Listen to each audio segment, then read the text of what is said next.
channel. In today's video I'll be talking about the next topic on Bernoulli equation, which I'll be dealing is the practical applications of Bernoulli equations. Now we have many Bernoulli equations of practical application. The first one we'll be looking is the Venturi meter, and in the coming classes we'll be going to the other topics. Okay, and now on Venturi meter. So what is Venturi meter? Okay, Venturi meter, it is a device which is used for measuring the rate of flow of fluid through a pipe. Okay, so Venturi meter means it is a device used for measuring the rate of flow. Okay, so of flow through a pipe.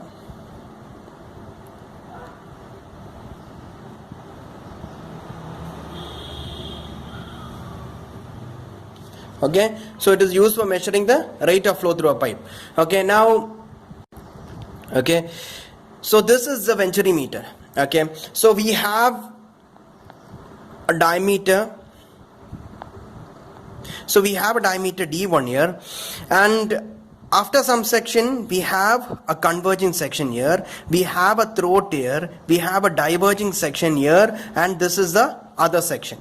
Okay, so for Venturi meter we have three parts, okay, which is the converging section, we have the throat section, and we have the diverging section. Okay, so all that can be marked here also. So this is the converging section, this is the throat section, and this is the diverging section. Okay, so this is the diverging section. Now we can solve this this equation for Venturi meter only by applying the Bernoulli equation. So where can you apply Bernoulli equation? Bernoulli equations can be applied to any place where incompressible flow is considered as well as energy is also considered. Okay, so Bernoulli equation is applied to places where energy as well as incompressible fluid is considered. Okay, now coming to back to the Venturi meter. So we, as I said before, this is a practical application of Bernoulli equation. So in the previous class I talked about the Bernoulli equation and I solved the Bernoulli equation. So applying Bernoulli equation at 1 and 2. So this is section 1. So this is section 1. Okay, and this is section 2.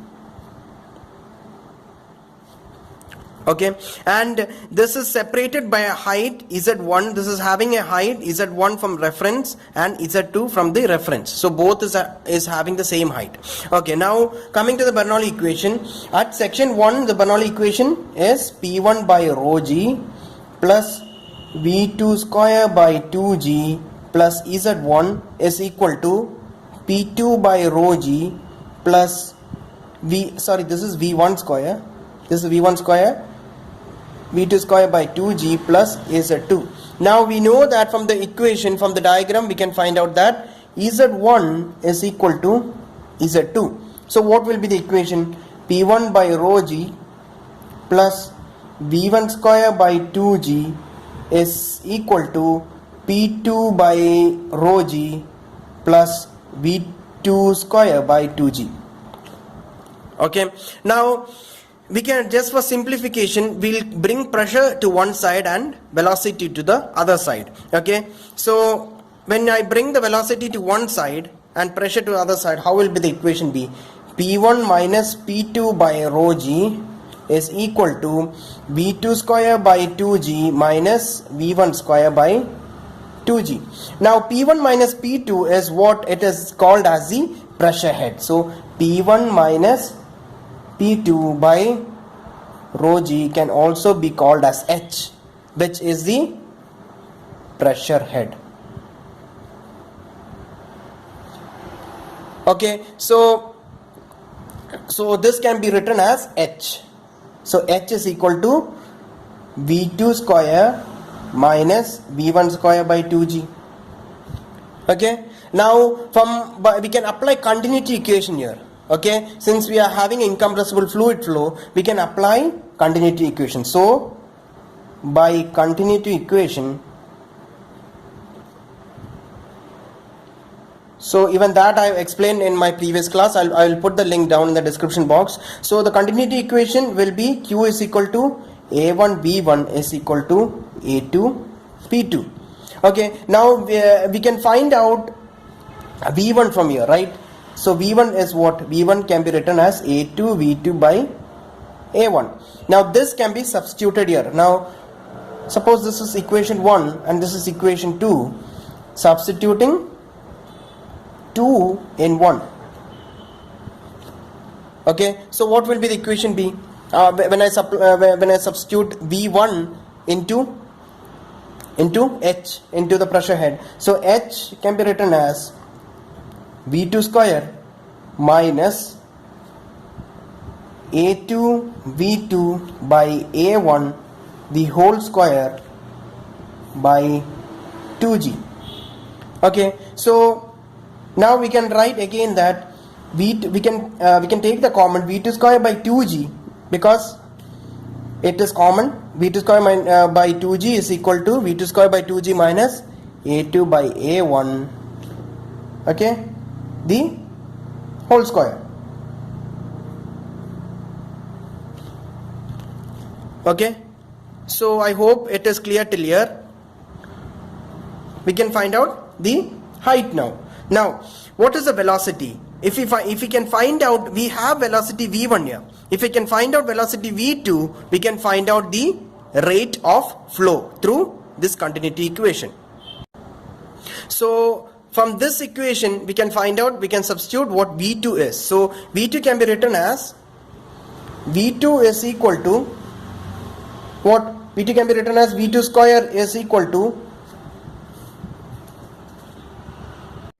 so v2 square is equal to 2gh into a1 square by a1 square minus a2 square. Okay, now v2, if I remove the roots from here, v2 is equal to root of the whole will be in root 2gh into a1 square by a1 square minus a2 square. Okay, so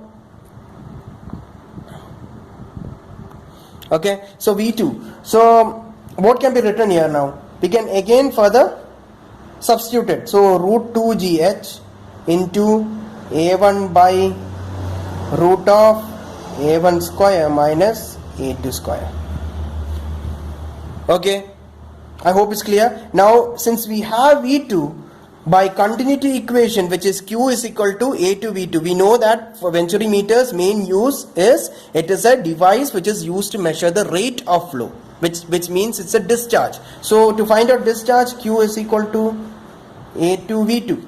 Okay, so we know that A2 is the area at section 2, and to find out the velocity at section 2 we have this. Okay, so root 2gh into a1 by root of a1 square minus a2 square. Okay, so this is what, this is the theoretical discharge. Okay, so this is the theoretical discharge. Now to find out the actual discharge, Q actual is coefficient of discharge into Q theoretical. So this is theoretical. So CD into Q, TH is what? It is A2 into, okay, root 2GH into A1 by root A1 square minus A2 square. Okay, so I hope this is clear for you on how to find out the velocity, which is the rate of flow through in a Venturi meter. Okay, you can find out the rate of flow only when you have the velocity. So always remember, always Q actual will be less than Q theoretical. Okay, so I hope it's clear for you. Always Q actual is less than Q theoretical. So this is the concept on Venturi meter. So in the coming videos I will be talking about the problems relating to the Venturi meter. So stay tuned. Thank you.